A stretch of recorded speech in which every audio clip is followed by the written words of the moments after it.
Guys, welcome to Unit 2 in Geometry. In this unit, we're going to shift gears a little bit and we're going to take a look at logic and reasoning.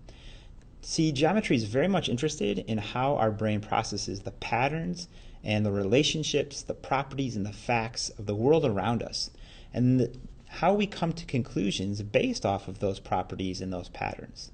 Now, there's two different ways that we come to those conclusions using our reasoning, and those two types of reasonings are inductive and deductive.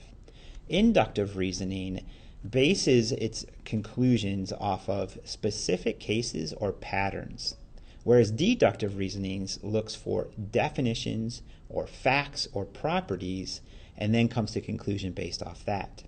So let's take a look at how we reason using inductive reasoning. First of all, in order to do inductive reasoning, we typically look for a pattern. If we see a pattern, then we're going to make what's known as a conjecture. Now, a conjecture is just a fancy way of saying a hypothesis or a guess that you believe to be true. From there, just like the scientific method, we had to then test that conjecture or test our guess. Well, we're going to put that to the test, or what we're going to do is we're going to find a counterexample. Now, a counterexample is simply an example that would prove our conjecture wrong. And you only need to find one counterexample in order to prove it wrong. All right, in example 1 here, we're asked to find the next item or items in each pattern. This is called making a conjecture. So if I take a look at case 1, I see I'm going 0, 1, 1, 2, 3, 5, 8, 13. Now, if I take a look at how that next number is formed, it looks like I might add the previous two numbers. For example, 0 plus 1 gives me 1, and then 1 plus 1 gives me 2, 1 plus 2 gives me 3, 3 plus 5 gives me 8, 5 plus 8, 13, and therefore 8 plus 13 would give me 21, and 13 plus 21 would give me 34. So my conjecture is the next two numbers in this sequence here are 21 and 34. All right, let's take a look at our next case, January, March, May. My pattern that I'm recognizing here is that I'm skipping every other month. I'm listing January but leaving out February. I'm listing March but leaving out April. I'm listing May, and therefore I'm going to leave out June. My next one then I would list would be July. All right, in the next case here, I see that I have a right triangle with my right angle lower left, upper right. I might make the guess that my right triangle is going to rotate one more turn so that I have my right angle in the lower right. And doing this type of math here is using our inductive reasoning because I'm basing my conclusions off of a pattern. All right, let's take a look at our next example here. It says practice finding a counterexample to the following statements. Now remember, a counterexample just proves the conjecture is false. So if two angles are complementary, that means they add to 90, then they are not congruent. In other words, they're not equal to each other. Well, a counterexample would be an example of two angles that are complementary, so I got to keep this true, but I have to prove this part false. So in other words, I want to find two angles that are congruent and add up to 90. Well, if I draw my angles down here so that each one of those angles is 45 degrees, those two angles are both complementary and congruent to each other. So I would say that this is my counterexample for letter A. In letter B, we want to say for any number x, if I square that number, it's going to be greater than or equal to 1. So can I come up with an x value such that when I square that x value, it's less than 1? That is my test here. So let's just start with whole numbers like 1. Well, 1 squared is not less than 1. I should say not less than or equal to 1. All right, what about 2? If I square 2, that's going to be 4. 4 is also not less than 1. So it looks like these positive whole numbers that I'm trying are not going to work. How about negative? What if I make this negative 2? Well, negative 2 squared is also 4. And 4 is also not less than 1. All right, but what if I use a fraction, like 1/2? What do I get when I square 1/2?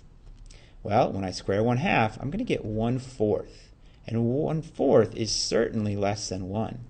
So my counterexample for letter B here is a fraction like 1/2. Because when I square 1/2, I will get a number that is not going to be greater than or equal to 1. All right, my next one here should be a pretty easy one. If an animal has 4 legs, then it is a dog. So what I want to show here is that I have an animal with 4 legs, but is not a dog. Got any examples of that?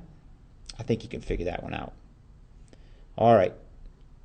In my next example here, it says to tell if the following statements are examples of inductive from patterns or specific cases, or deductive. Now, this is based on facts, definitions, properties, so on and so forth. All right, here's question 1. It says every week on Wednesday, the hot lunch option is pizza. On Tuesday, Jim tells Sally that tomorrow's hot lunch will be pizza. Well, this is both a fact and it's based off of a pattern. Jim has recognized that every Wednesday, hot lunch option is pizza. So our best bet here is that this is inductive reasoning. But Sally could have also said, hey Jim, you use deductive reasoning because that is the facts. Every Wednesday, we know we have hot lunch pizza. All right, part 2 here says spiders have 8 legs. This is a fact. Paula found an insect in her tree that has 8 legs and told her brother that it was a spider. This is purely deductive reasoning because one of the properties of spiders is that they have 8 legs. All right, let's move into our last examples here for today. It says to make a conjecture about the next number in the pattern. Did you use inductive or deductive reasoning to make this conjecture? What is our next number? So if we take a look at our pattern here, we got 0.4, 0.04, 0.004. I might make a conjecture that I'm adding a 0 each time. So 0.0004 will be my next number, and this is going to be following the pattern, so this is inductive reasoning. Complete the conjecture. Now remember, conjecture is just a guess. The product of 2 odd numbers is. Now remember, product means multiplication. And odd numbers, well, odd numbers are simply that, odd, like 3 times 5. So let's try a few out. Well, 3 times 5 is 15. How about 7 and 9? 7 times 9 is 63. Let's do one more. How about 11 and 3? 11 times 3 is 33.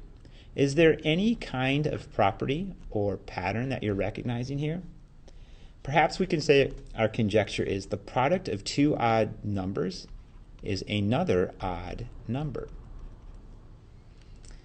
All right. How about number 2? Make a conjecture about the lengths of male and female whales based upon the data. So if I take a look at my chart here, I see that the average whale lengths, the length of female here compared to a male, I have 49 to 47, 51 to 45, 50 to 44, 48 to 46. It looks like in most cases here that the average length of a female whale is longer than a male. So I'm going to write, this is my conjecture, right? The length of a female whale is longer than a male whale. All right, finally, we want to find a counterexample to the conjecture. Supplementary angles are adjacent. Well, remember, this means we want to find 2 angles that are supplementary, however, they are not adjacent. And that's easy enough. We can just draw 2 angles that add up to equal 180. For example, here's an angle of 130 degrees, and its supplement would be our 50-degree angle right here. These 2 angles add up to equal 180, but they do not share a side, making them not adjacent. All right, you try that last example on your notes on your own, and we'll check it tomorrow in class.